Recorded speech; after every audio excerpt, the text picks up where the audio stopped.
Hi, this is Mark with Circle of the Dark Mother. Today we're going to talk about Lilith's evolution in Mesopotamia and beyond for the last 6,000 years. I'm going to tell you this is going to be a long video because there's a lot of information. It's about 22 pages of presentation, which is a lot more than usual, but there's a lot of good information, so hopefully it'll be helpful. If you like what we do, please like and subscribe. So the starting point, where am I coming from with this video? So this video is an attempt to explain my belief in Lilith's origin and manifestations from ancient Mesopotamia into the modern era.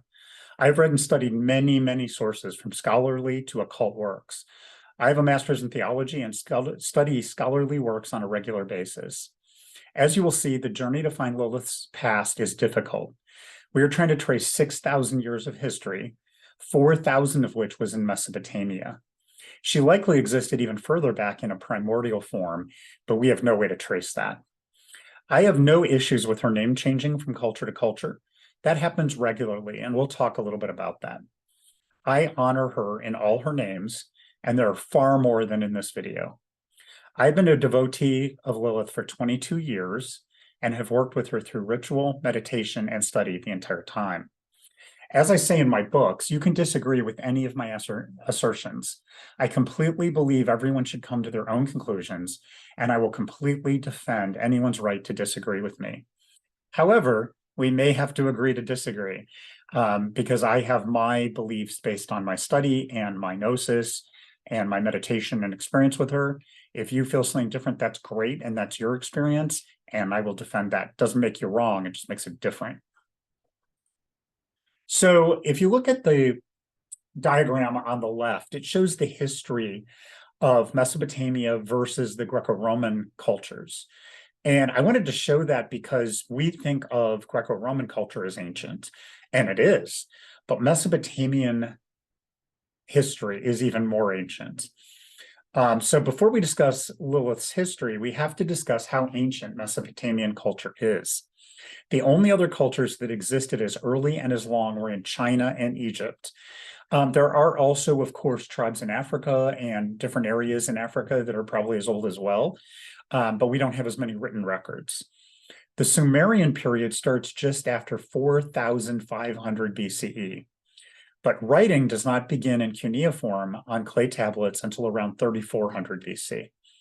Mesopotamia has several periods that use the same writing, which is cuneiform, but different languages and cultures. These cultures, though, absorb the previous culture and religion, combining with their own. So the deities stay, the names change, and they add to the mythology. Mesopotamia was also the center of vast trade and a complete melting pot of people. They were in contact with both parts of Egypt and also parts of India. It's shown from the trade and some of the other stuff that was going on. So 4,500 BCE was Sumerian with its own language. The Sumerians, we don't know where they came from, and their language does not relate to any other known human language. Now, there probably are some, but they don't exist anymore, and they were never put in writing. 2234 BCE, Acadian took over. The Acadians came, took over the Sumerian lands, and they spoke a Semitic language, which was Akkadian. Akkad was a combination of Sumer and the Old Akkad, which was north, and they did use some Sumerian writing, but they also used Akkadian, all with the same cuneiform. Then in 2025 BCE, the Assyrian Empire took over its area and all of Sumer. And they had their own language also, which was Semitic Assyrian. In 612 BCE, the Neo-Babylonian Empire returned to Semitic Akkadian and Sumerian, but the written language contained traces of previous languages and names still were in some of the newer forms. Around 500 BCE, Persia invades and slowly wipes out Mesopotamian culture and religion. Now, it's not as simple as I just made it because the Sumerians were city-states and they went back and forth and the Acadians took over. The Assyrians their empire grew and shrunk and grew and shrunk. And then there were a couple Babylonian cultures. Babylon was actually a city in Mesopotamia, and they considered their lands to be the land of Sumer and Akkad.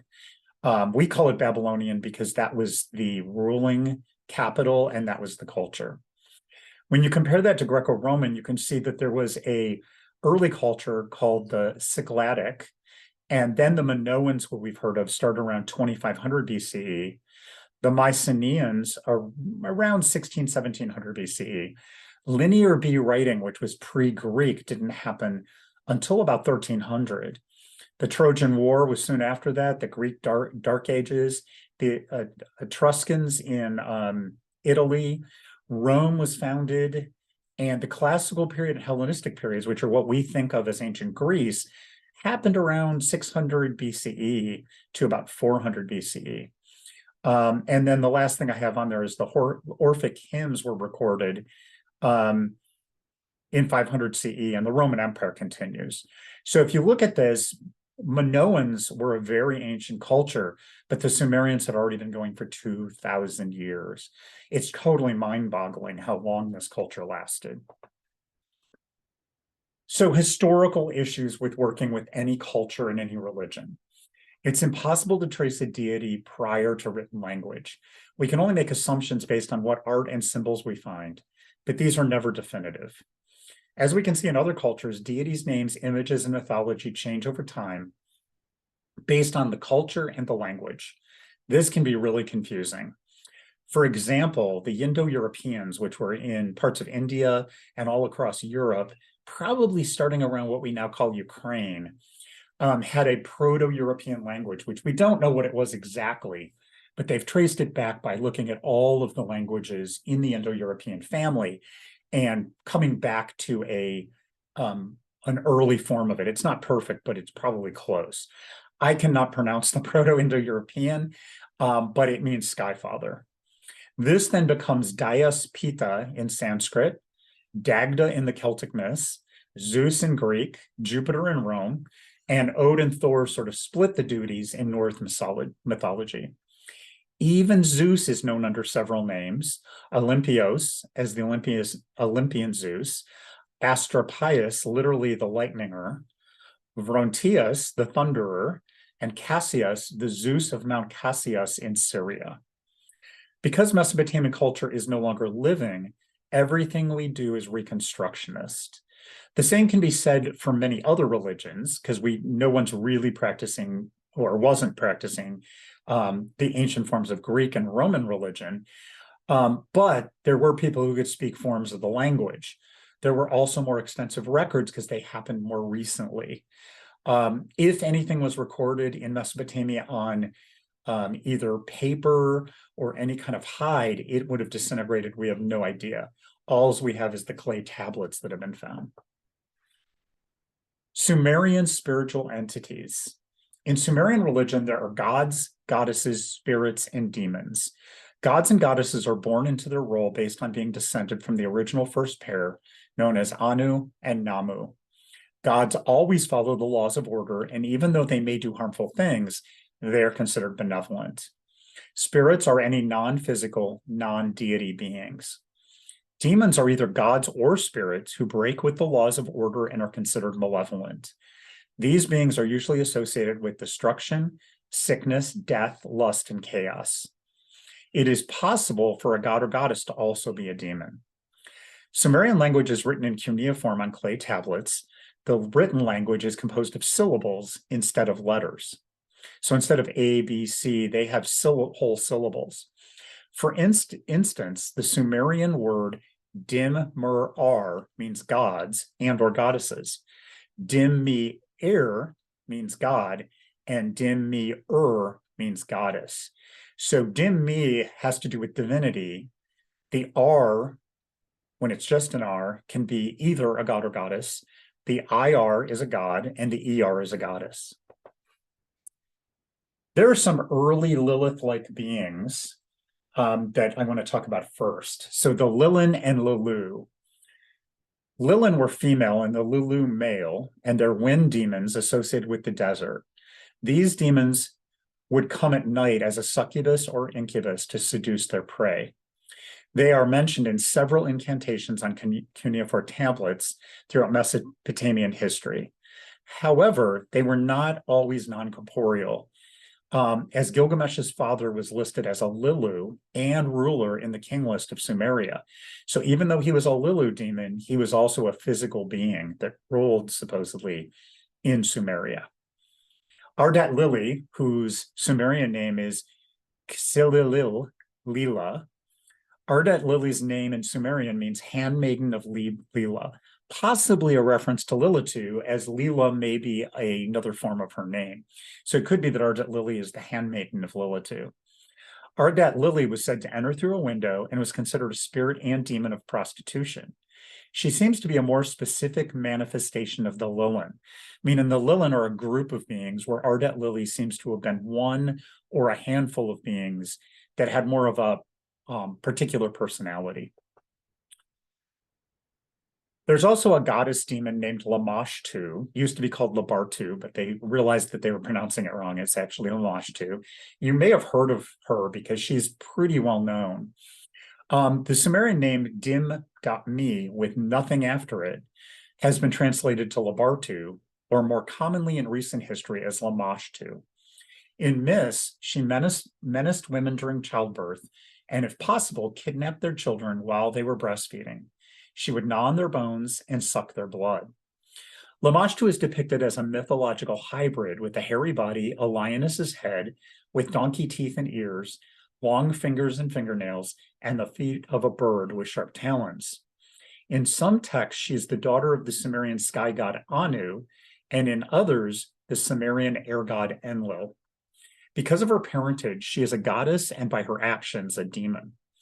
Lamashtu isn't Lilitu, in my opinion, and others agree. Jan Fries, who wrote the 7 Names of Lamashtu, does not believe they're the same being either, and that seems to be a common belief. Lamashtu was all about this idea of killing women and children, which we know was associated with Lilith later, but it's really not who Lilitu was in the Sumerian and Mesopotamian period. This did get added to her when she came over to Judaism, of course. So there are actually multiple dim-me goddess demons.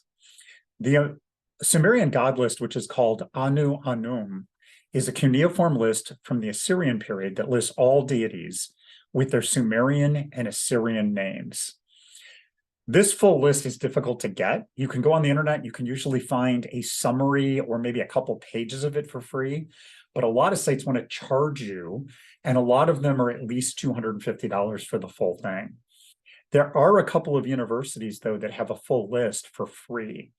And that list is not in a pretty format. It's basically just a dump of all the information, but it's out there and you can go find it. If you search for certain things like Anu Anum, cuneiform, either Sumerian or Assyrian, and scholarly, because you'll get a whole bunch of other stuff if you don't search for scholarly works.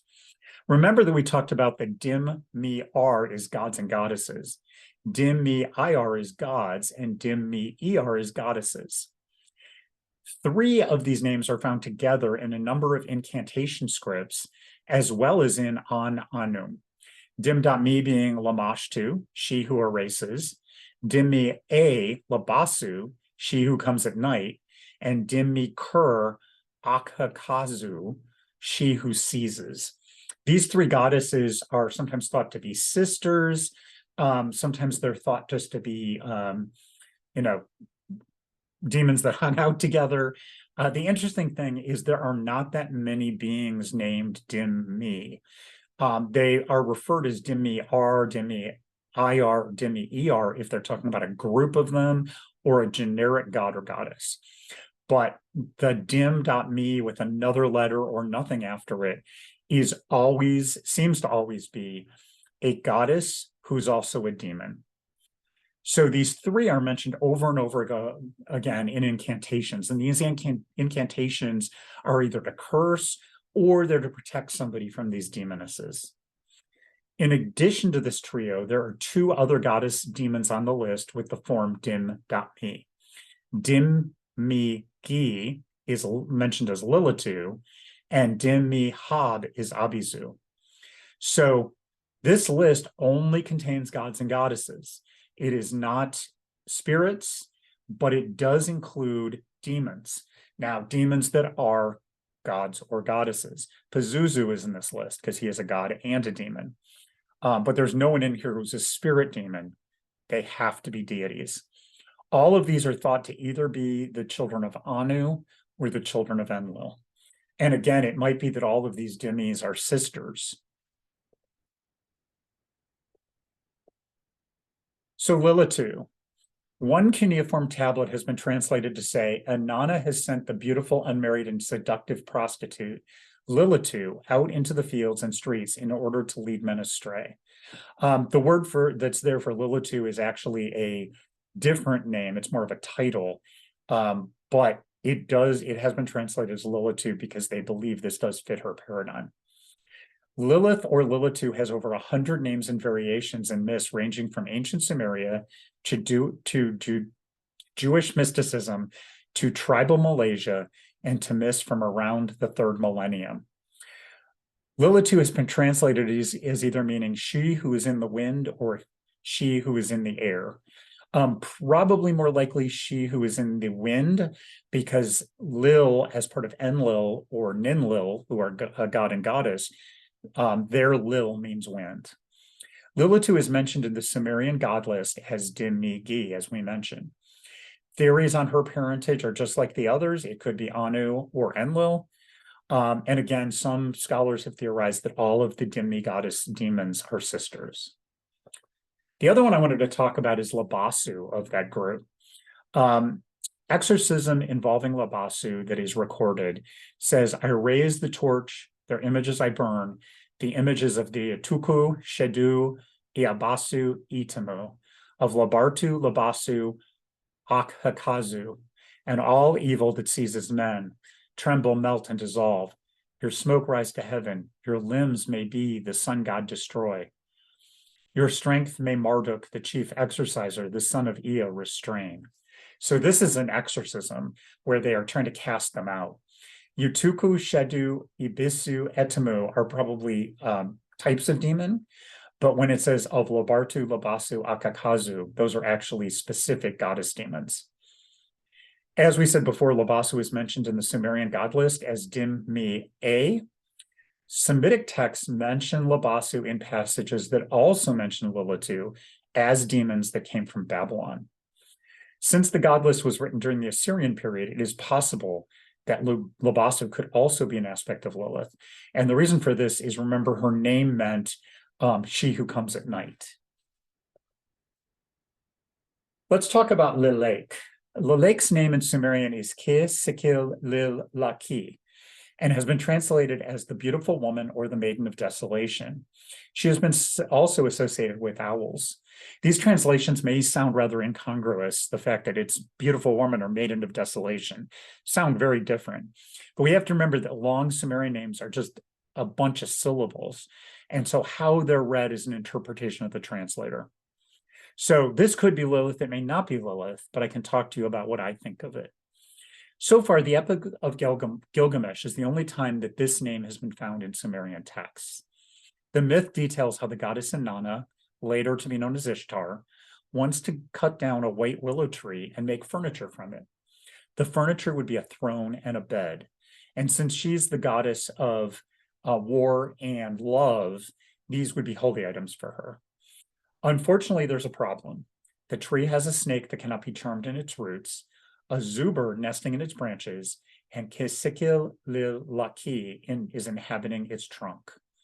So she enlists the hero, who's a demigod, Gilgamesh, to kill the inhabitants and get her what she wants.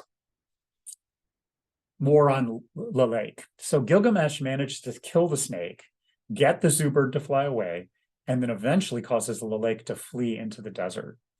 The zubir is a mythical dragon bird that is a half-divine demon. Arda Lily is associated with this bird. The zubir was thought to have taken the tablets of destiny from the gods later to be returned. But the zoo bird is a very powerful demon and god. The snake, which could not be tamed, references another demonic dragon-like entity that is a trickster, much like the snake in the Garden of Eden. The original translator of this replaced the lake with the name Lilitu. Others have suggested that this could have been a different spirit or ardent lily versus a goddess. One interesting question is, why couldn't Inanna deal with these entities herself? She is an immensely powerful being because she's the goddess of love and war. She's the primary female deity in most of Mesopotamian history, one of the most powerful gods. So one very interesting perspective is that the formula for how Gilgamesh clears the tree fits perfectly with the paradigm of the very common practice of Sumerian exorcism. And when I say common, most of their incantations are either blessings or exorcisms. So dark side of Inanna.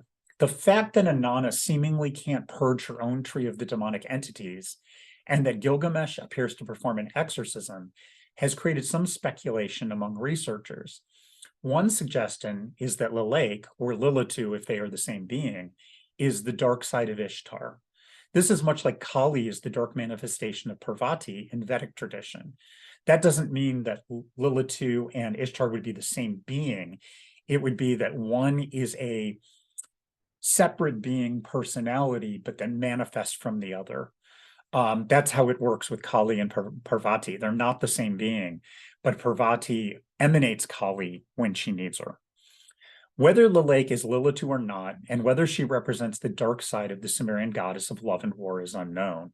But we can make some assumptions, and I'll talk about that later. Other candidates for Lilitu in other Akkadian deities.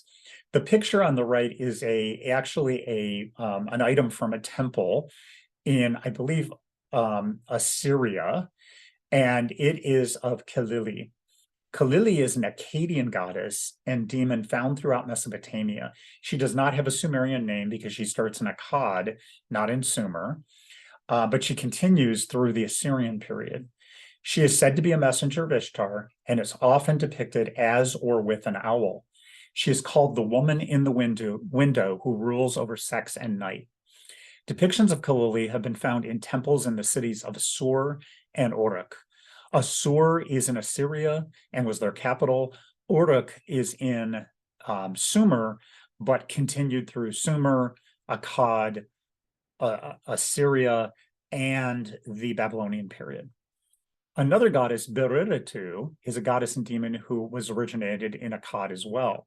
Her name means dusk, and she is also a messenger of Ishtar. She too is associated with sex and night, and depictions of her have also been found in temples from the Acadian and Assyrian period. She is also associated with owls, and she looks very much like the image of Kalili. Another candidate is Abtagigi. Abtagigi is another goddess and demon in both Akkad and Assyria. She is also a messenger of Ishtar. Her name means she who sends messages of desire. In this, she is said to awaken and simulate desire. It is believed that she is another form of Kalili and Baruritu, as she is also associated with owls. Another really interesting goddess is Ketesh. So Ketesh was originally thought to be an Assyrian goddess, but wasn't well known. But then she was worshipped later in the nearby land of Canaan, so she became a Canaanite deity. She is a goddess of lust and fertility. Ketesh probably comes from the Semitic word that later becomes Kodesh in Hebrew, which means holy. And it makes sense because Assyrian, Acadian, and also Hebrew are all Semitic languages. So Ketesh, Kodesh are different forms of the same word in these Semitic languages. Because Ketesh is associated with lust, she is considered and often called the Canaanite Lilith. It's interesting too, because there is, in Kabbalah, there's a demon from Judea whose name is Aishat Zunanim, and her other name is Kodesha, which means holy. So Ketesh and Aishat Zunanim are probably the same being. Other origins. So these are some things people have proposed. None of them really have any confirmation at all, and there are pros and cons of each. So Ninlil. Ninlil is originally the grain goddess Sud, who is repeatedly raped by the god Enlil. Enlil is sent to the underworld for his crimes, and Sud follows him, becoming his consort, and her name changes to Ninlil, Lady of Air. And I'm sorry, this is a really cringy story, and I find it horrifying, but it is the myth that they had in Sumer and Akkad. The theory proposed by some is that Ninlil later becomes Lilitu, or Lilitu is her dark manifestation. Ninlil is also later known as Mul-Litu, causing more confusion to the whole thing. Ninlil is Enlil's consort, but later in Assyria becomes the consort of their main deity, Assur. So she exists all the way through the period. There's another goddess named Balili, but it's confusing because there's two of them. The first Balili is the sister of Tammuz, which is Inanna's consort during the Acadian and Assyrian periods, but she's a sheep goddess. There's also an earlier primordial goddess named Balili, who's ancient, who is a moon and underworld goddess. Her name does not fit Sumerian language, and it's thought that she was adopted from another culture. So these are two, both Balilis are ones that people have proposed as aspects of Lilith, or her manifestation. Lilith outside of Mesopotamia. So how do we get to the modern Lilith? Archaeologists have found that there was much trade and interchange of people in the Fertile Crescent for centuries, including between Mesopotamia, Canaan, and Israel, Judah, which Israel and Judah were two different states of, or countries of Israel. They operated together and separate at different times. In addition, the kingdom of Judah was invaded by Babylon in 605 BCE. Many of the Jews were exiled in Babylon for almost 70 years before the Persians conquered and released them to go back to Judah. During that time, many of the Mesopotamian myths, stories, and ideas were consumed by the Jewish people and brought back with them as they departed. And in fact, many of these myths show up in the Jewish Torah and their Midrash. So they took with them myths of demonic female entities that killed children, preyed on men, and caused general disruption. The Mesopotamian ardent lily, Lilitu, Lamashtu, Kilili, and many others were combined to create Lilith, first wife of Adam, demoness, and sometimes consort of God. And if you question the consort of God part, I do have a video on consorts that talk about all of Lilith's modern, which means Jewish and beyond, consorts. Lilith is a goddess in Kabbalah, and I want to go too deep into this because we've already done 6,000 years or 4,000 years of history, but I want to just do a little bit to explain a little more of the God part or goddess part. For the sake of time, I'm only going to focus on why Lilith is a goddess from a Kabbalistic perspective and not go into details about her many names and personalities. I could go on with that even further than I've gone on about Mesopotamia. In Kabbalah, there's an idea of Partzifim, personalities of deity, much like deific masks in Draconian tradition. It's this idea of the same conscious energy becoming different personalities and beings. Back again to the whole idea of Pavarti and Kali. There are two key female Partzifim. There's many, but there's two key ones, mother and then the daughter bride. All Partzifim can manifest as light, merciful, or dark, severe. Lilith is considered both dark mother and dark daughter based on her mythology within Judaism and Kabbalah. The divine feminine is also called Shekinah, God's presence and power. Lilith the elder is the dark Shekinah above, and Lilith the younger is the dark Shekinah below, so mother and daughter. In Zohar, Lilith is said to be sometimes consort of Yahweh when his partner is absent.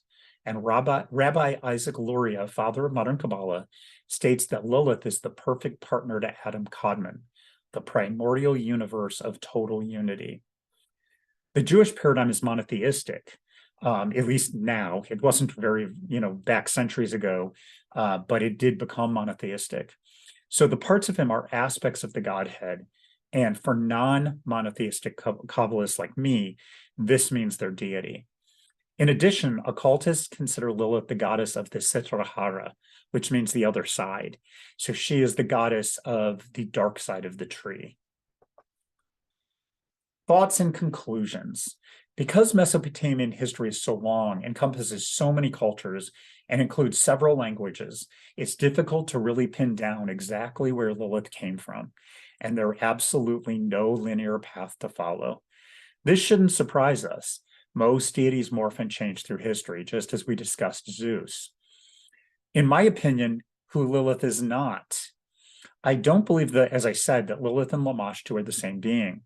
Some of Lamashtu attributes are given to Lilith later on, but there's really too many differences in the Sumerian texts for them to be the same. I don't believe that Lilith is Ninlil. There's too much differences, and there's no myth that connects Ninlil to Lilith. The only correlation is really their name having air as part of it, or wind. Ninlil also exists in ancient Sumer, and then is still present in Assyria. So there's no place that her myth can diverge into Lilith, unless she's her dark side. But there's just no references to really make that make sense. Lilith is never associated with Ninlil like she is Inanna.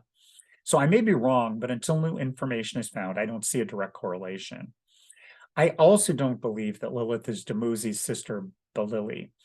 Lilith really doesn't fit a sheep goddess paradigm, in my opinion. And something I didn't mention is there is a goddess Belit-ili, which is another name for Ninhursag, who's a goddess in Mesopotamia. And some have proposed that there's a relationship there, but there's just no connection that I can see. Again, more information may change my mind. Undecided and possible links. Where I'm undecided, I'm not sure about the ancient form of Balili, who's the moon goddess and goddess of the underworld before Ereshkigal. She could be an ancient form of Lilith, since she is a goddess of night and death.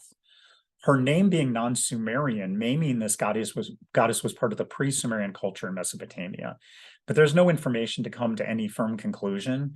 So if she is what becomes Lilith, she would be a pre-Sumerian language goddess. Don't know, so can't say. What I believe has links to Lilith, but may not be her, is it's obvious that the Lilin and Lilu, the wind spirits, are tied to Lilith somehow, since they are of wind and air, and they are also succubi and incubi. In Jewish lore, in modern occultism, it's believed that these beings are Lilith's children. In fact, in Kabbalah, they talk about the Lilim, which are the combination of Lilin and Lilu. Ardat Lili is confusing because sometimes the myth seems to point to a Lilin spirit, but some point to an independent goddess demon. I don't know if Ardat Lili is separate or transitional form of Lilith. Either way, there's a tie-in, but I don't know if they're the same being. It does say that her Sumerian name actually means handmaiden of Lila. And if that is a reference to Lilitu, then maybe she's a servant. So what I do believe, I believe there's an evolution of belief, naming, and myth around Lilith in a very long history. Lilith is only one of many names she has been given back in Mesopotamia and beyond.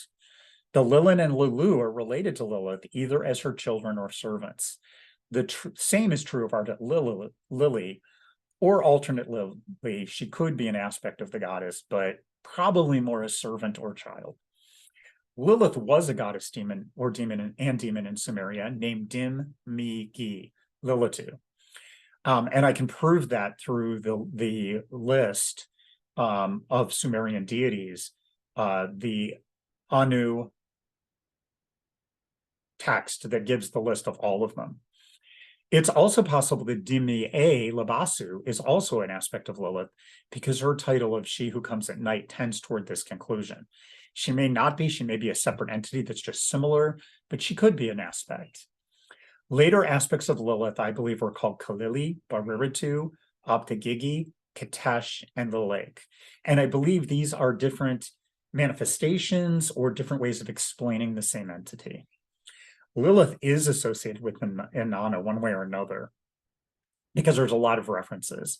And this is probably either because love and sex are related, and so is death and war, really, or because Lilith is the dark manifestation of Inanna.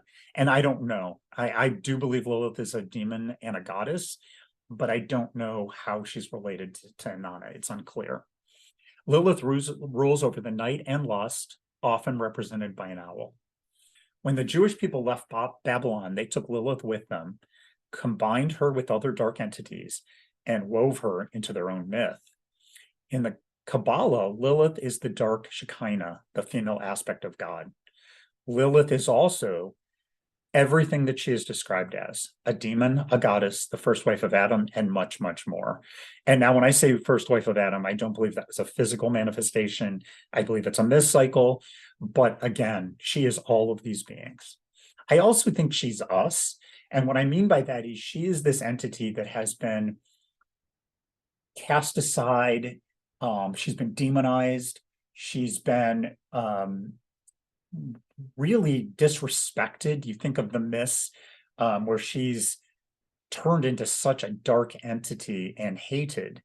She becomes the boogeyman of Judaism, where kids are told, be good or Lilith will get you in a point in history.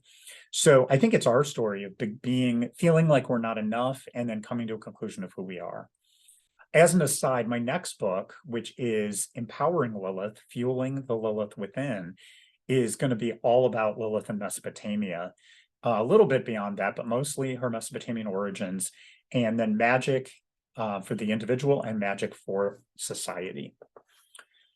So I wanted to put some references up, and I'll let this go for a couple of minutes. You can always pause it too. There's a lot of resources here and there's more that I looked into, but these are the main ones.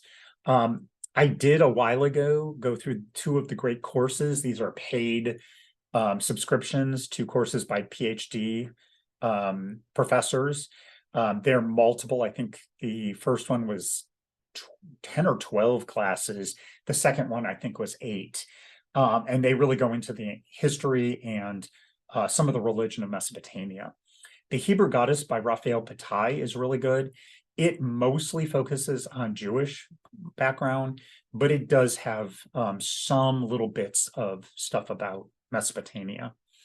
And then you'll see a whole bunch of stuff, which are books and websites, just lots and lots of different things by scholarly works. I tried to stick mostly to scholarly stuff instead of just looking at people's thoughts. Some of you may know Irving Finkel is a curator at the British Museum. Franz Wigerman is somebody who studied Mesopotamia quite heavily. And there's others here that are very well known. I did look at a couple of books that are more popular, like Lilith, Queen of Demons, although very good. She did a really good job at getting into the scholarly aspects. I also mentioned the Zohar because it's a 22-volume set that covers Kabbalah and all of the intricacies of that. Lilith is in there over and over again. The references I use mostly are from volume 1, about a sheet, but she is mentioned throughout the whole thing. So to get a real picture of who Lilith is in Kabbalistic text, that's what you need to focus on. Although she is mentioned very often in the Babylonian Midrash too. I think that's 20 volumes, and it's basically all of the stories that were told while the Jewish people were in Babylon. I looked at various things on the Biblical Archaeology Society, and the texts from the Babylonian collection. I believe that's where I found the God list. So again, lots and lots of references. There were more I used, but these are the main ones. So hopefully that was helpful. I know there's a lot of information being thrown at you. I really think the key takeaway is that Lilith definitely starts in Mesopotamia.